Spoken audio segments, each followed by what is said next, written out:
안녕하세요, 여러분. 굿모닝 행정학 진행하는 여러분의 영대 최영희입니다. 11월, 12월 복습 스터디 23일차 4장의 챕터 4와 5 들어가도록 하겠습니다. 사실 엄청 어려운 부분은 아니어서 여러분들이 다 가볍게 보시는 파트인데 사실 이렇게 가볍게 보다가 큰 코 다칠 수 있습니다. 아시죠? 그래서 여기 있는 내용들 좀 가벼운 느낌으로 쭉 정리해 보도록 하겠습니다. 일단 성과 관리 들어가면 네, 근무 성적 평가에 대한 얘기가 나오죠. 근무 성적 평가, 여러 가지 형태의 방법, 이 방법들을 사용할 때 발생할 수 있는 오류, 그리고 우리나라가 쓰고 있는 금평 방법. 이 세 가지만 정리한다고 생각하시면 됩니다. 1번, 도표식 평정 척도법은 다수의 평정 요소, 그 평정 요소들의 실적 수준을 평가할 수 있는 등급으로 구성이 되죠. 머릿속에 항상 이미지 만들라고 얘기했고요. 성실함, 그 다음 뭐가 있을까? 성실함, 리더십 이런 게 있다라고 얘기하면 최영희의 성실함과 리더십을 1점부터 5점까지 기록할 수 있게끔 여기 뭐 5점, 4점 이렇게 쓸 수 있는 방법이라고 이야기를 했습니다. 그래서 지금 연세효과에 우리가 발생할 수 있다는 거 딱 느끼시죠? 자, 2번입니다.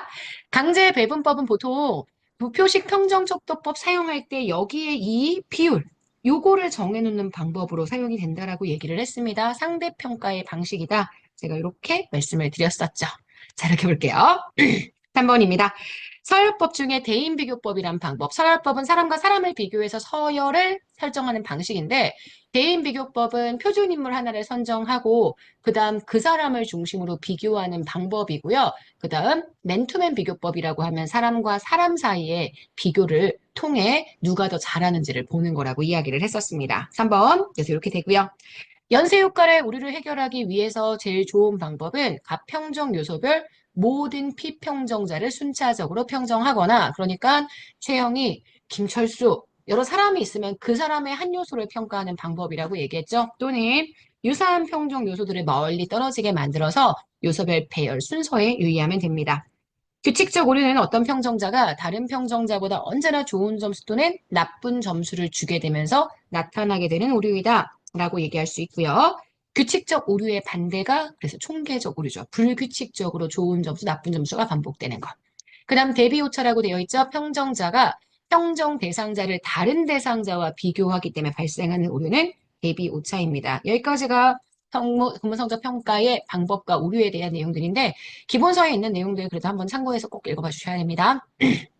제가 목이 좀 안 좋아서요. 네, 7번입니다.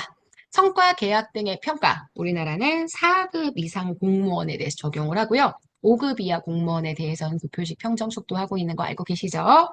자, 그 다음 다면평가도 우리나라 사용합니다. 다면평가는 본래 공식적인 평가였지만 이제는 부작용이 너무 많아서 공식적인 자료는 쓰지 않고요. 평정 결과를 능력개발, 인사관리 목적으로만 활용하죠. 승진이나 성과급 지급 등의 인사 고과에는 참고 자료로만 사용하도록 만들어준다. 현재 우리나라의 평가 방법은 그래서 세 가지. 4급 이상에 적용되는 성과 계약, 그걸 통한 평가, 그 다음 5급 이하에 대한 도표식 평정 척도, 그 다음 다면 평가. 이렇게 세 가지가 공식적인 평가고 역량 평가는 보통 고위직 승진할 때 업무 수행에 필요한 충분한 역량을 보유하고 있는지에 대한 사전적 검증 장치. 요거죠. 그래서 근무 실적을 평가하는 게 아니라 이 사람이 앞으로의 근무 수행을 할 수 있는 능력이 있느냐를 평가하는 방법이어서요. 우리나라 고위공무원단, 그다음 4급의 과장급 후보자들의 진급 심사에 도입되어 있습니다. 자, 여기서부터는 우리 동기부여, 사기부여에 대한 내용들이고요. 연공주의와 실적주의. 동기를 부여하는 방법 중에 연공주의와 실적주의입니다. 조직 내 서열을 근속 연수나 연령 등에 따라서 결정하고 이에 대한 구성원의 보상 여부와 수준을 결정하는 제도. 이게 우리가 이야기하는 연공주의라고 얘기를 해줄 수가 있고요. 실적주의. 개인의 능력 발전, 업무 수행을 조직의 성과와 연결시키는 방법입니다. 요거 두 개 다 지금 현재 보상을 해주는 방식에 대한 내용이라는 거 기억해 주셔야 되고요. 요 실적주의는 우리가 인사제도의 실적주의와는 다른 표현이라는 것도 기억을 해 주셔야 합니다. 보수는 공무원이 근로한 대가로 정부로부터 받는 금전적인 보상입니다. 그래서 봉급과 수당을 합산한 금액입니다. 개별 공무원의 보수는 여러 가지 요인들을 고려해서 책정된 보수의 등급표인 보수표에 따라서 결정이 되고요. 우리나라 보수표 하나가 아니라 여러 개라고 했습니다. 각 직렬마다 그러니까 직렬마다 좀 다르겠지만 어쨌든 특정 직의 경우 여러 공무원들의 그 보수 등급이 별도로 설정되어 있다. 제가 이렇게 말씀을 드렸었어요. 11번. 보수의 주요 결정 기준, 생활급이나 연공급이 보통 계급제에서 직무급이나 직능급, 실적급이 보통 직위분류제에서 많이 사용된다고 얘기를 했죠. 현재 연공급이 우리나라의 보수 체계. 하지만 만약에 직위분류제를 쓴다면 직무급을 해줘야 되고요. 직능급은 아예 민간 기업이 하는 직무에 대한 수행 능력에 따라서 보수가 결정되는 제도입니다. 현재 우리나라는 연공급이 기본입니다. 그래서 연공급 기본으로 하되 4급 이상의, 5급 이상의 공무원들에게는 연봉제 도입이 되어 있죠. 직무 성과급적 연봉제는 고위공무원단 소속 공무원에게 주어지는 것으로 기본 연봉에 성과 연봉을 추가해서 지급하게 됩니다. 이 기본 연봉의 구조가 기준급 플러스 직무급 이렇게 들어가는 것 알고 계시죠? 그래서 15번 이렇게 되고요. 자, 16번입니다. 6급 이하에 적용되는 보수체계는 호봉제 그리고 성과 상여금이 있습니다. 여기까지 보수에 대한 내용. 자, 연금의 기금제, 비기금제, 기여제, 비기여제. 이거 정확하게 아셔야 한다고 얘기를 했죠.